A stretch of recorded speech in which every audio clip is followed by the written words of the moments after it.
This program is designed to provide general information with regards to the subject matters covered. This information is given with the understanding that neither the hosts, guests, sponsors, or station are engaged in rendering any specific and personal, medical, financial, legal, counseling, professional service, or any advice. You should seek the services of competent professionals before applying or trying any suggested ideas. Hello, and thank you for tuning in to A Sharp Outlook on K4HD Radio and Talk or TV. I am Angela Sharp, your host. Our armchair discussions with industry experts will give you the steps, tools, and information to be successful in business and to prepare you to be your best self. Hello, I'm Angela Sharp, and welcome to A Sharp Outlook. Today we're going to talk about something that I believe touches everyone, and that is art.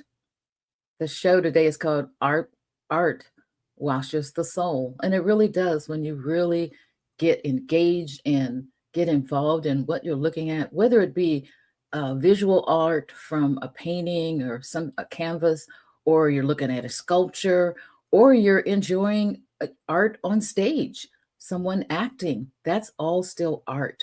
And art is really important. Today, art of the diaspora is a term that encompasses an incredibly wide range of artistic traditions, practices, and expressions from across Africa, continent, and around the world.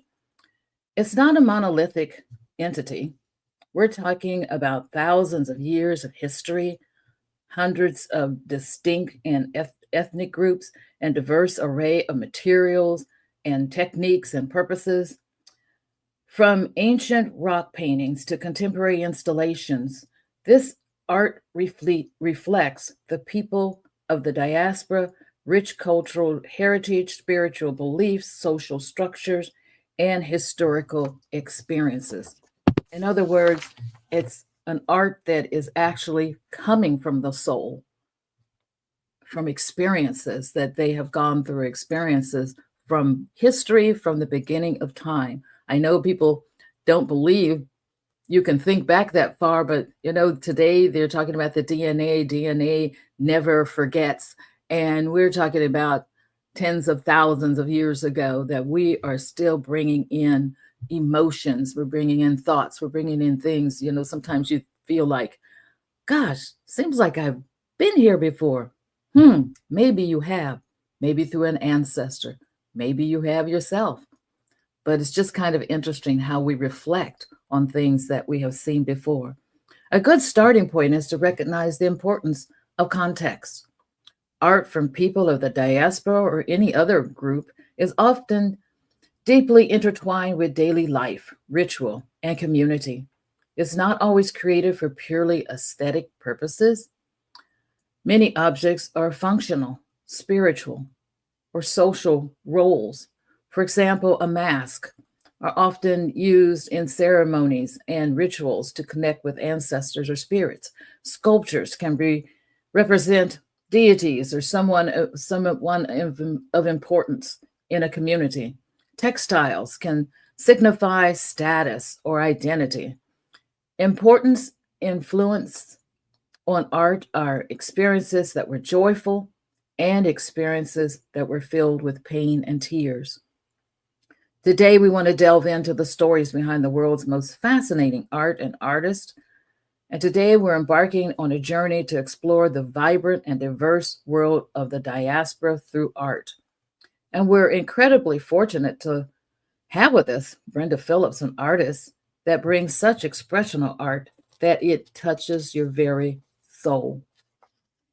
And I've seen her art, and I'll tell you, when I was thinking of that, art washes the soul, and it was something that I had seen her write, I thought, it really does. You feel something, you cry, you laugh. It just affects you that way personally. Brenda is a self-taught artist creating from digital art medium. Her digital paintings mirror the joy and energy she feels when creating works of uninhibited color, movement, and emotion. Her dedication to promoting and preserving the diaspora's rich artistic heritage has significantly contributed to raising awareness and appreciation for bold, colorful, and emotional art that draws you into her passion. You begin to smile or cry or laugh, and you're drawn in and become a part of a story in the art piece. Brenda's passion for art began early in life. Growing up, she was exposed to diverse cultures and artistic expressions, which sparked a deep interest in the arts. She has a career in the performing arts as an actor, Aldeco in the arts. She has a career in the performing arts as an actor, award winning playwright, vocalist, and poet at More Pity Party Blues. She worked at Visual and Performing Arts Academy and Visual Arts Strand. Her artistic work is characterized by a commitment to presenting some African arts and arts of the diaspora in a nuanced and informed manner, challenging stereotypes and promoting a deeper understanding of the cultural significance. She realizes art offers a profound window into the human experience. For listeners, this may be familiar but I'm going to have Brenda join me now because I would like to find out more about all of her art, which she's going to give you information on how to see her art and be able to purchase her art. But we're going to talk about a lot of things. One of the things I wanted to talk to you about, I was mentioning that in presenting you, that you actually did performing arts. Tell us something about the performing arts and the types of things. Okay. Hi, everyone. And thank you, Angela, for having me today. It is Oh, my my honor pleasure. and a pleasure. Yeah. But visual, not visual arts, but performing arts, I just sort of moved into it from a child. My mother used to always have my brothers and my sister and I always in church singing, always that extra something that they would the church would have. Oh, we got this group and this group and this choir and this choir and this family sing and these kids sing. So along with my brothers and sisters and sister, we performed early on, but Mhm, only gospel music. My mother mhm. wasn't having anything else, except when she wasn't home.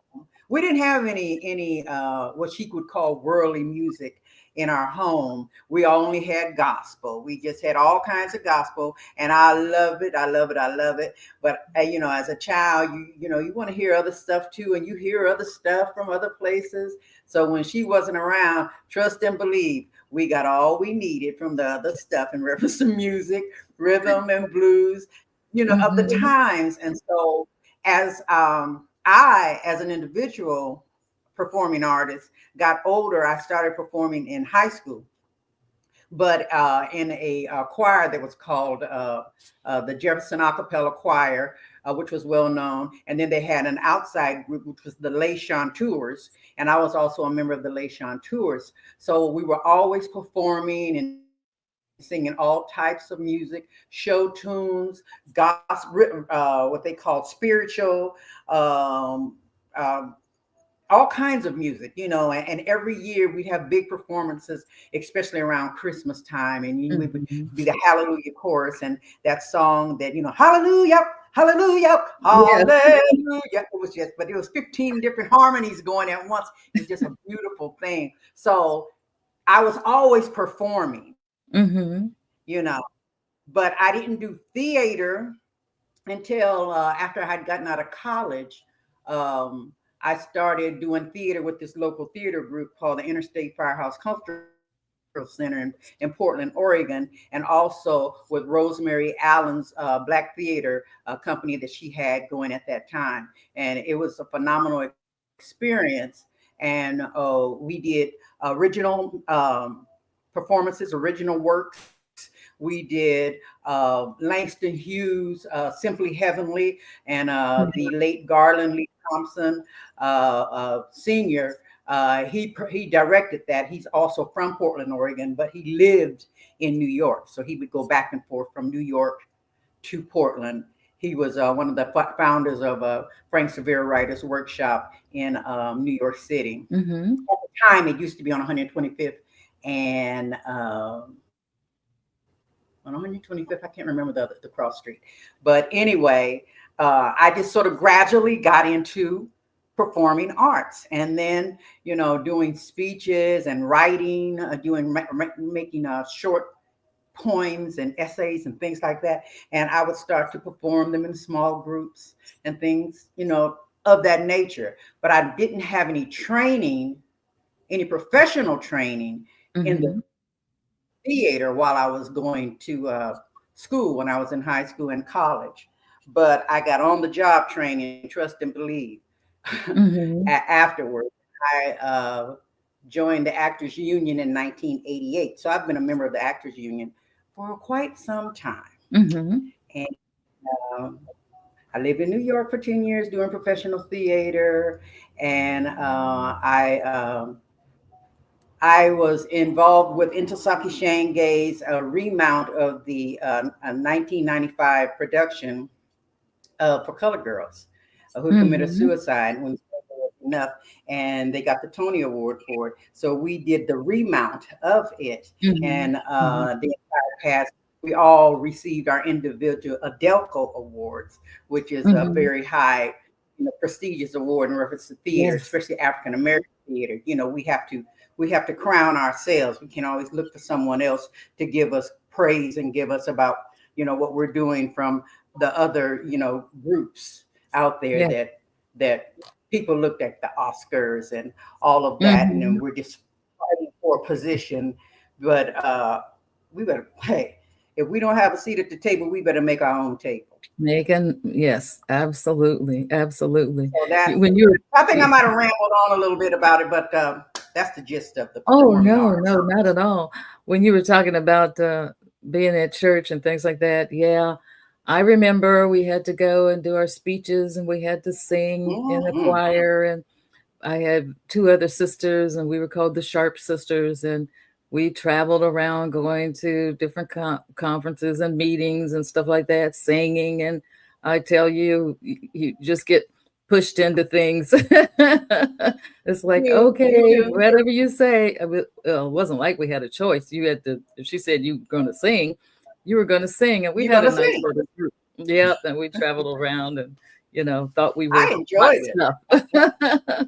I It was loved it. really, I did. yeah, it was really great. So, for listeners who may be less familiar, how would you describe the diversity of diaspora art? Uh, it's such a vast category. I mean, we're talking about, It when we're talking about really is. diaspora, I want to kind of say we're talking about, areas of Africa, but we're talking about America, we're talking about the islands, we're talking about South America, we're talking about Mexico, we're talking about Philippines, we're talking about a huge area of peoples, and everyone has their own culture. And but you're the artist, you could give a little better description. Well, people would tell me early on when I would be presenting some of my work and stuff, and they would say, this looks like something from Tanzania, or this is are you familiar with the Ivory Coast? Are you familiar? And they would ask me about different things, Zimbabwe and Ghana and Nigeria, and this looks like that. And I said, I have never been to Africa, Mm-hmm. ever. I said, but I have been around people from other countries. I mean, Africans and Asians and East Indians, and Native Americans, and I always was interested in their art, Mm-hmm. and just in looking at it and seeing, how they related to their particular cultures. And I could see me in all of it, something that I liked, something that drew me in. And I would be thinking, like, wow, that's nice. I really like that. So I would, I would copy some people's style. And if it didn't work for me, it wasn't going to work, because the only thing that can come out of me is me. Right. But I always wondered how certain works of art, different types of art, different medias of art, how people would come to learn to do that. And it would be spiritual for me. You know, I would see something, I'd say, I'm gonna paint that. And 9 times out of 10, whatever I started out doing is not what it ended up as. I just had to let it flow. I had to let it be whatever it was going to be. And it would always turn out to surprise me. And it was a journey. So I have fallen in love with the creative process in reference to the arts, and in reference to where they came from, and in reference to our differences and our sameness in so many ways. And I think for me, that's kind of the diaspora, especially in reference to the African diaspora. You know, me being from my ancestors from the motherland, I have always felt something that I wasn't getting in Portland, Oregon. That's where I was raised, born and raised in Portland, Oregon, and moved to New York much later in my 40s.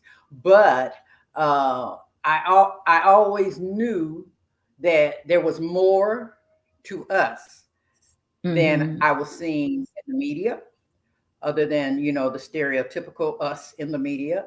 And I always knew that the colors and things that that I was drawn to were just off center from primary colors. They weren't, red wasn't red. Red was a deep blood color, or orange was like a burnt orange, and yellow was like a mustard yellow for me. And that's what I saw. And so that's what I would gravitate toward when I would start to create something.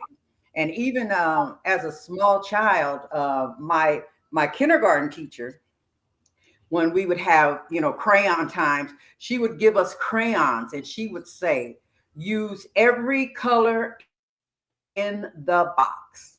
So it was like every color, you know. So every color, I would always try to use every color in the box. You know, I don't care how big the box was or how small it was. I was going to use every color in the box to create something. Now, I thought it was beautiful as a little child, but it had everything. Like I said, it had every color in the box. And a lot of times it didn't even make sense, but it made sense to me because I was creating, and no one was saying, oh, that's not good, or you can do a little better, or, you know, stay inside the lines. You know, it was instruction, but they gave us freedom to create. So, and I've always had that creative, you know, desire in me to make something outside of me and to present it. So, you know, my sister, I have a sister. Well, my oldest sister, she has this wonderful gift of seeing something and being able to write beautiful poetry. And then my other sister, she was just wonderful in designing art, and she could do art in painting, or she could do art with cloth, you know, putting cloth together. And I just never ever got that. I don't know what it is. I never ever got that artistic. I tried to play instrument. I just if there's a creativity in me, I don't know where it is. I've tried different things, but I just can't get in what we're doing now. We're communicating. It's what we're doing now. You got this podcast. Yeah, that's true. That's true. Out there. I couldn't even draw a straight line. I got in trouble for not being able to. I had a ruler and couldn't draw a straight line. That's okay. That's okay. Everybody has a gift, and everybody doesn't have everybody else's gift. I know. I just told her. I said it's straight to me. Yeah. Wait, now line it up. I was lining it up, and it still would end up crooked. So I just that's okay. Just not my gift. That's okay. My art teacher says there are no accidents. There are just interesting mistakes that you create something from that. And so there are no accidents. I was like, I don't know. This looked pretty bad to me over here. So, and I would get frustrated, and I would stop, and I would paint over the entire thing and start again. Oh, wow. On something. You know, I didn't want to continue on something that my soul wasn't feeling. and see, that's what I realize when I'm working, that Mm-hmm. if I'm doing something and it's just not feeling good to me, or I get back and I look at it, because we as artists, we are our worst critics. And I'll say, Mm-hmm. I'm not feeling this at all. And I will cover it up. It'll be totally something different from whatever I started it out to be. So, but everybody has gifts. I don't care what people say. This, oh, I can't act, I can't sing, I can't do this. But there are things that you can do that others can't do, that I can't do. My mother, God rest her soul, she had me taking piano lessons, and I absolutely hated it. I did. I just, and I could do the basics. I could do all of that, and I could go to the recitals, and I could fumble through, but it was just like, it was just torture to me. And then Yeah. my mother bought a piano, and my sisters just sat down and started playing. Singing, she'll play. Sing, I she just, played yeah. by ear beautifully. I was like, let her take the lessons. She said, no, no, you're going to take the lessons. You're going to teach her. No, she can play already. She didn't take lessons. My mother didn't understand that, but I said, we people are born with gifts, Yeah. and we just have And to find going them. after those gifts, identifying and going after those gifts are really, really Yeah, important. Can you remember some kind when of you way. really got that drive or got that spark that you wanted to draw and do art and do Uh, expression through art?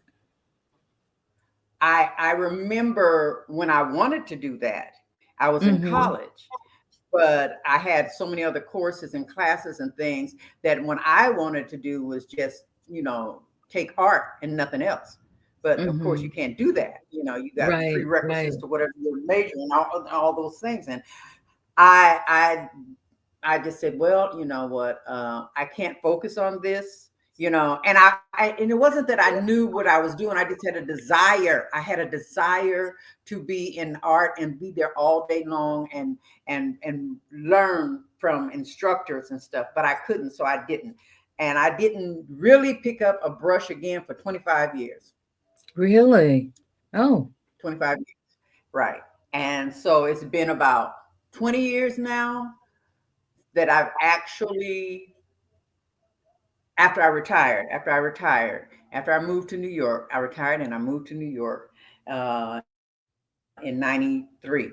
And I was in New York for almost 10 years. Mhm. And I was doing theater and music, but I could also dibble dabble in the mediums of art.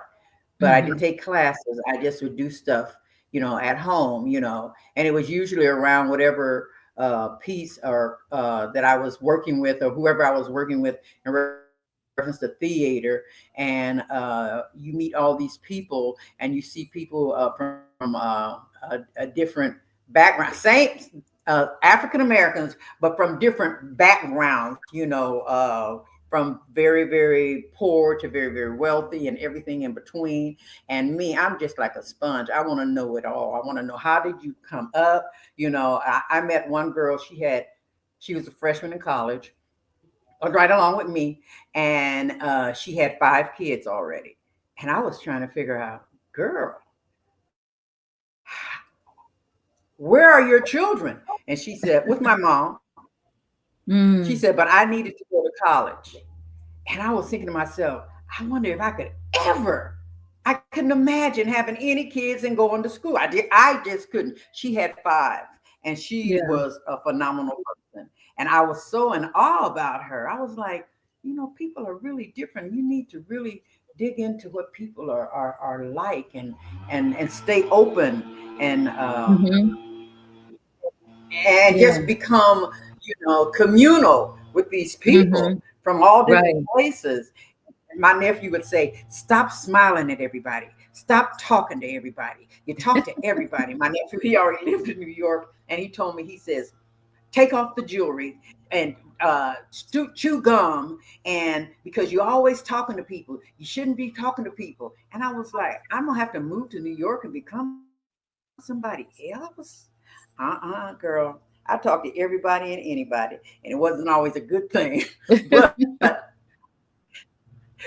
I Yeah, did. And yeah. so I I'm, don't I'm know if I can answer when was that point that I actually just really started doing stuff. It's probably been really within the last 10 years really. that I just, yeah, Yeah, yeah. when I see your art, it's like you started at 10 years old and you just like capture so much Um, depth and personality, but that's probably comes I from just communicating with yeah, so many different no, people and feeling their it's feelings. learning people, learning other artists Mhm, and being around other artists and seeing how they would do. And I would think like mhm, that is absolutely beautiful.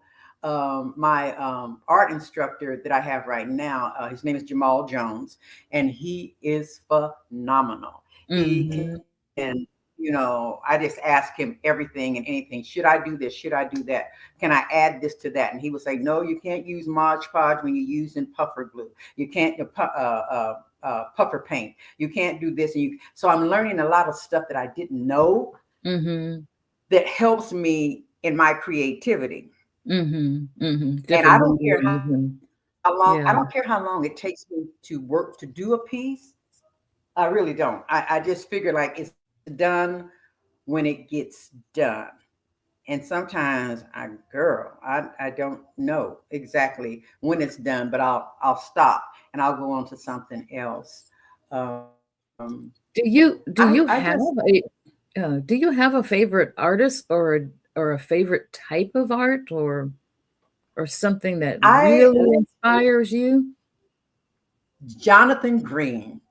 I Okay. love his work. He is a phenomenal artist out of North Carolina. Mhm. And his work, I really was drawn to his work with his colors, how deep the colors, and they're always just off. And they always speak to sort of a Gullah Geechee Africanism, Mhm. Mhm. where I could see all of that, but it was like country and different and a different sort of movement in the way he worked. That's Jonathan Green. I also am in awe with Charles Bibbs.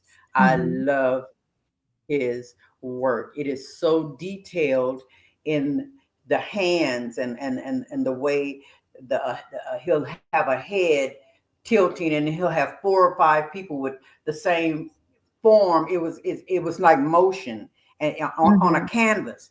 You just look at the canvas and nothing is moving, but it's all moving. Yeah. Um, Yeah.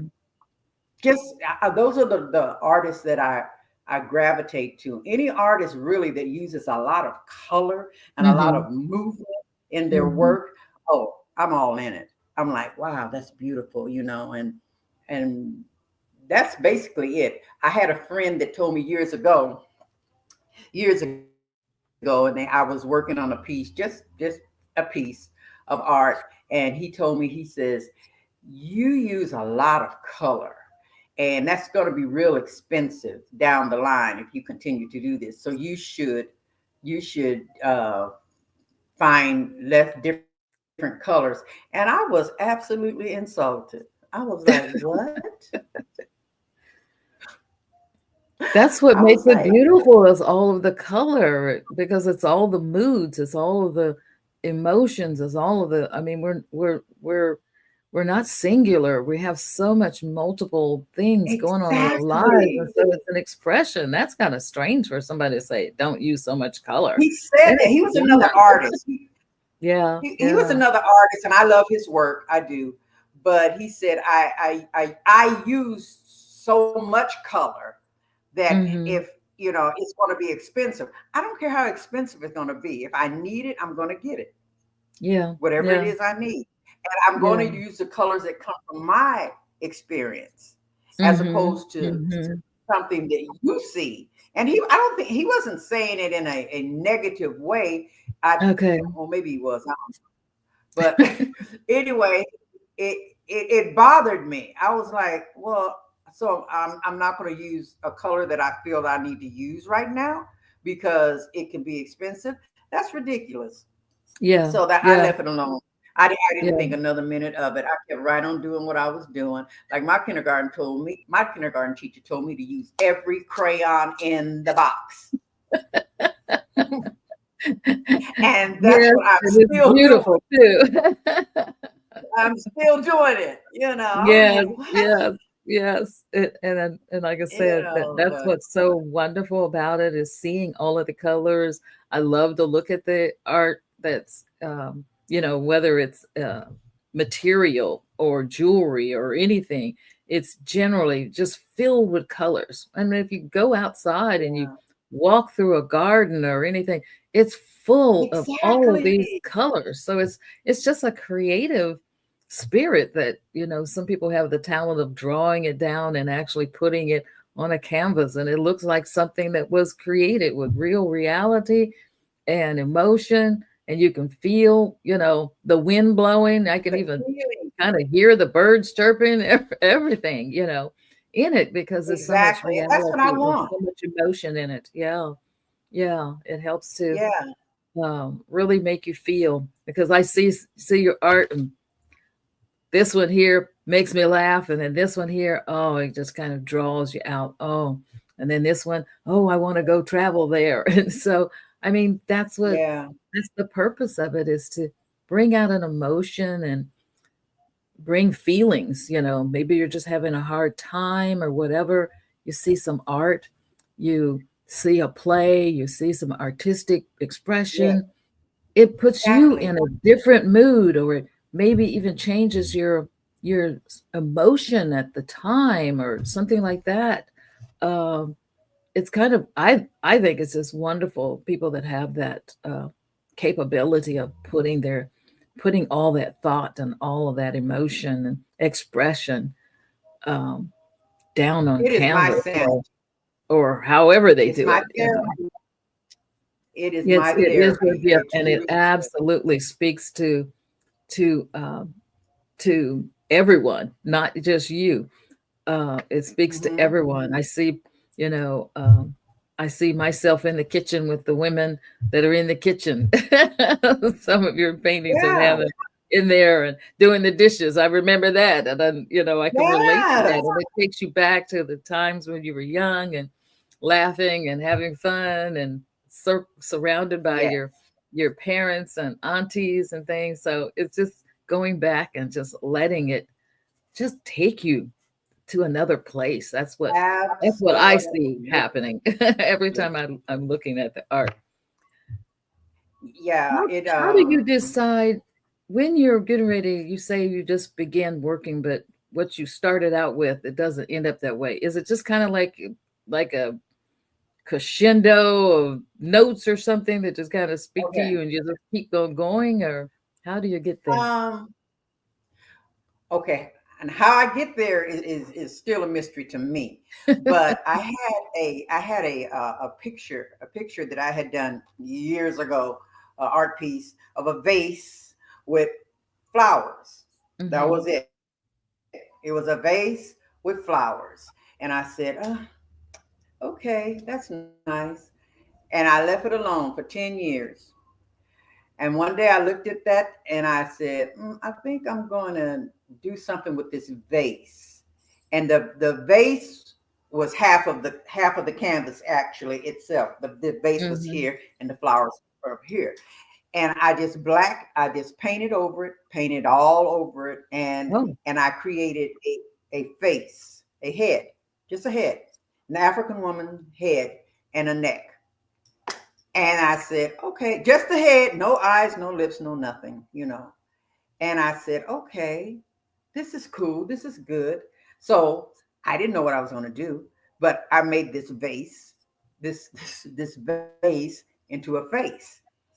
And then there was like 10 flowers that were sticking out of the vase, and they were just plain little, flowers, nothing exotic or anything.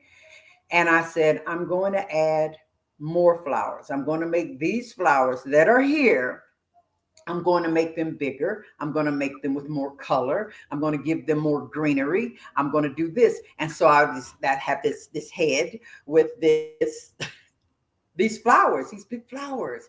And then I started doing eyes and a nose and a mouth. I didn't like it, so I painted over and I did eyes, different type of eyes, African eyes, bigger lips, wider noses. And then the next thing I knew, I had a whole different picture.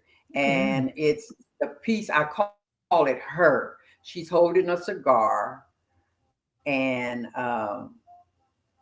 she's just being in her grandness and her greatness. And then I decided a week or two afterwards to give her dreadlocks weave them through the flowers that were in there. And then I decided maybe a little time after that, she had her shoulder toward the front, and I said, I think I'm gonna put a bird on the shoulder. There's another artist, and I can't remember her name.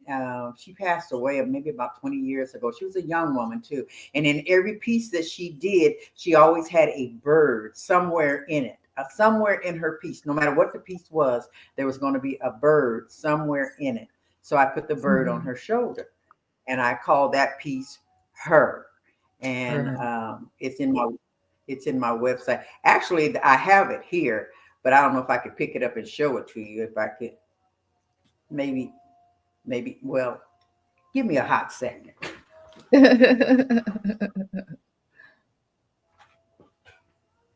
Okay. I don't know what you can see of it. Can you see this? Oh, I can see it. It's gorgeous. Yes. Right. That's the face. My goodness. The face used to be a vase. And I ended, and I gave her a neck, and then the flowers were so thin, but I made them, different. So anyway, this is that piece, and it's called Her. And I just really finished it within the last maybe month or so. But it was a vase. It was a plain. I wish I could show you to you, but it's on my website too. But I don't know how. Thank you so much. I don't know how that happens in the creative process when you start off. Well, when I start off doing something, I'm thinking I'm going to do one thing, and it turns out to be something totally different. I never would have thought that's what that would have been. But that's quite what happens when I work. Transformation from a vase to all of that. That is just incredible. Right. And she has a cigar with ringlets and things. And I like to just imagine the possibility of a thing. You get through and you think like I added things along the way. I didn't just say, I'm going to paint a lady with a bird on her shoulder, smoking a cigar with flowers in her head. That was never. And that is never how it works for me. It just some people kept moving. It did. It kept moving. Go ahead. Yeah, I guess it's how you're expressing, or you got in touch with who her was and started expanding her personality. That's what happened. And I would still do some more, but I ran out of canvas. So in my mind, I have other canvases, and I thought about creating an extension of the work from here to, this is still that part of that same canvas, but it's on another canvas, but it's an extension of this work, and do it on the other side also, and maybe even at the top, and before long it would just be a whole wall unit of one picture. That's just how I think. I don't know if I'm going to do that. I'm telling you, that's how my mind goes when I'm looking at certain works. And, grabbing all artists' mind works that way. And you know what? I use different type. I use a lot of acrylics. And I use puffer paint, and then I'll also, if I see something that I like, I'll like plants in Michaels, with flowers, with leaves and things like that. I'll buy them and I'll cut them out, and I will attach them in my pictures, so it gives you different depths. Yeah, And so Yeah. I did one that was a fox. It was a fox, but I didn't like it, so it just turned it out. It turned into a deer, and I have her name is Doretha in the garden. Doretha in Mm-hmm. the garden. It's a deer, and my daughter-in-law says, I thought that was a fox at first. I said, yeah, but I didn't like it as a fox. I wanted it to be something else because I wanted to put flowers and plants and make it real a happy thing. And a fox looks like they're looking for something to me to get into. And I wasn't feeling that. I was like, no. So my daughter-in-law, she just sits back and goes like, okay. And then also, you can find things in thrift stores. I do all the time, thrift stores, and recreate them into something else that you may not have thought of, and then as you go along, it becomes something else. I've done that with several things found things that I found in thrift stores and stuff like that. So And I just just keep finding a new way. It's made a made it into journey. something I don't brand know. new. I want to get into sculpting, but I haven't tried that. But I want to get into sculpting. That's what I Hmm. want to do, and I That's probably and I interesting. will. I trust and believe I will. I just don't know Mm-hmm. when, and I don't put pressure on myself to do anything anymore. Not at this stage in my life. Right, I it right. just No, it's happens, just yeah, yeah. and I like that. Mm-hmm. Mm-hmm. Well, I know I've gone to museums and galleries and different things like that, and they have different shows, and it's based on, everyone's taste. Um, Mhm. do you, th- you know, do you think museums and galleries are playing a role in promoting more informed understanding of the diaspora expression, African American expression, you know, um, I just think so. keeping up the I think cultures so. and okay. I Mhm. only think so, but I only think so in certain areas. Like if Mhm. you have like the Schomburg in New York, you know, uh, they are about us, our work. It's a whole diaspora of us and where we come from and our artwork and forms that are shown there that may not get seen in another place.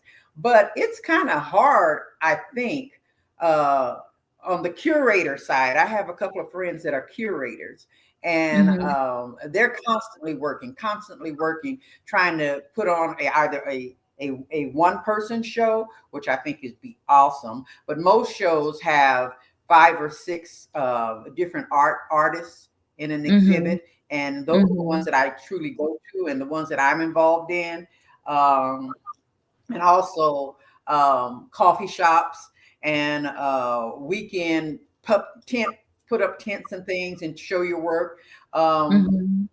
but it's all in reference to the museum. It's always a waiting list. It's going to be a waiting list, and then they're only going to Mhm. pick, from maybe three or four artists or shows that they do. Some of them are traveling shows that they do every year, and they are locked in. Uh, and it's just kind of hard. I don't really know how they do it on that end. I'm just on this side trying to get my work seen, and it's sometimes it's really difficult because you got to do something. They're having something that's just a weekend, so you've got to get your Mhm. stuff in there up. You've got to get it like you need it to be. It has to go. Then it's over. You got to get it down. You got to pack it up. You got to go to the next thing, or you take it back home and you Mhm. store it, or you hang it back on your wall, or whatever. It's just a lot of work. It really is, and Yeah, that yeah. part I don't like, Okay, but I have to since you do it. bring up your art, so tell our listeners how they can view your art and purchase your art. Where do they contact you? Okay, I don't know if I thought I could type it in here, but I don't see where I can Yeah, do in the that. chat. But Yeah. my website is https colon backslash backslash backslash backslash backslash Mhm. -4 Brenda, Brenda dash Phillips, Phillips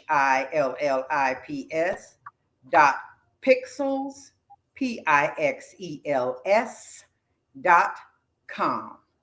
I'll do that Okay. again. https://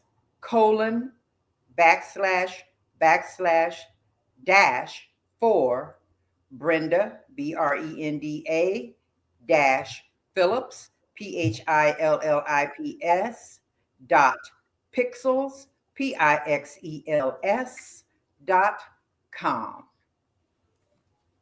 Great. So anyone, if you look down in the little corner there, it has a little chat thing where you can type. Oh, yes, I see. You can just type that there. Well, I know Okay. that it's like music and everything else. Art comes from inside. It comes from the heart. It comes from the spirit, and just being able to have that talent to, or the courage to put those thoughts on, you know, down on canvas, or whatever the modem is that's being used. I mean, that within itself is just, that takes a lot of bravery. But I know there are a lot of creative people out there that have artistic capabilities, and whether it be writing Mm-hmm. poetry or making music, or doing art, or sculptures, or just different things, writing poetry, just different things. I just, Oh, see, want to yeah, encourage those that have those creative abilities. Go after your dream. Go after what yeah. makes you happy. Go after what fulfills your life. You will be able to monetize in the future, but just do what makes you feel good, whatever it is, because you've got a long time you have to spend working and making money. Let it be, some way that you are enjoying yourself as you are doing that, and that will be how it can happen. But it's It is, yeah. yeah, it's uh it's just a wonderful thing. It's just great listening to you talk about all of the art that you have, and all the art that you've created, and all the art that you've done. um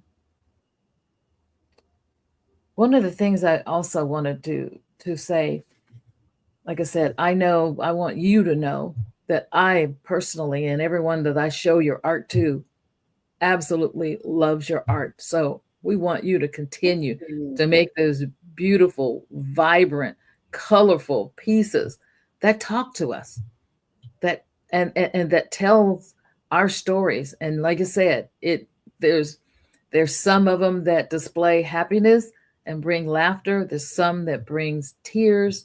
There's some that brings just enormous joy. I see them in the choir clapping and dancing, and it's like, I remember being in Yes, that girl. choir. That's how I grew up. And then I see them I out did.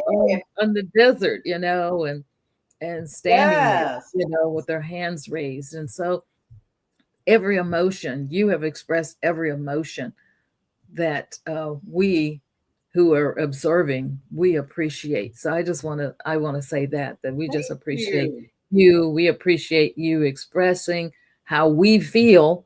We all don't have the courage to put it down, but you're putting it down for us. You're speaking for us, and thank you for being our voice. We really appreciate Oh, you. thank you. Oh, I'm honored. I am so honored. I just really, um, I'm just grateful that I have this gift and trust and believe it is from God. And I Yeah. have to give Yes. all the praise because I always have to look at certain things and I say, well, Lord, I'm done with this. And then I'll look at it and I go, well, maybe not. And I'll be like, well, whatever I do, I'm going to do it through spiritual and through love and through Mhm. emotion, through what I see, through what occurs in life with other people, that I'm drawn to, that I think I need to put that on canvas somehow. And Yeah. I call myself an art storyteller because I Yes, want you whatever the are. piece is to tell a story, so that you can look at it and see that, okay, that's what that is. Or, of course, people see different things because that's just art. But Well, that's the part that my I see. intention. Yeah, Yeah, that's I my see the intention. story in it, and I that's the part that I love. You always tell a story. Well, I just want to thank you for being on the show today and Thank sharing you, your gift with Angela. us and with all those that are going to continue to appreciate what you are doing. And we just thank you for being here on A Sharp Outlook. We thank you that have tuned in. Be sure to like it and to also subscribe and to also share this with others that you may know that just loves good art, and go out and check out Brenda's website and see what she has. Again, thank you for joining us on A Sharp Outlook. And we're here every Monday, 11 a.m. Eastern Time, 8 a.m. Pacific Time. And as usual, I want to say to you, stay tuned till next week. And whatever you do, stay informed. I want to thank you for joining us on A Sharp Outlook. We have been informed and energized to take the next steps. We have posted links to websites and videos to learn more on today's topic. Please join us again next week for another thought-provoking conversation right here on K4 HD Radio and Talk 4 TV. Listen to the podcast on all the podcast apps. And until next week, stay informed.